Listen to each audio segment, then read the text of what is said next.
Welcome to Blizzard Fire. We hope this video helps fire up your solution. You start by assembling what matters most and taking the first stitch. Pick a sturdy cover and fold 5,100 pages into 4/8 sheet signatures. This keeps your book flexible. Once done, mark equidistant stitch stations with a ruler and punch holes with an awl so your thread has clear passages. Make sure to wax your thread to prevent fraying and ease stitching. Doing this first saves time later and sets a reliable structure for every step that follows. Now you move into the methodical middle, binding signatures into a single book.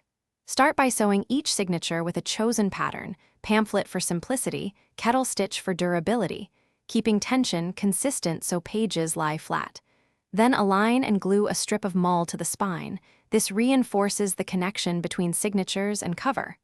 Once set, press the book under weight so glue bonds evenly.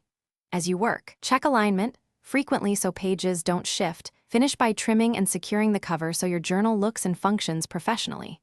Trim edges flush, attach in papers to hide the spine, and press the closed book for 12-24 hours under moderate weight to set the glue. Once dry, check the spine's flexibility. If you see gaps or loose signatures, restitch the affected area or add a thin mull strip and reglue to reinforce.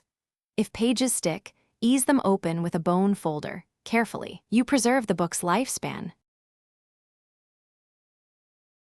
Thanks for watching. If you found this helpful, don't forget to like and subscribe.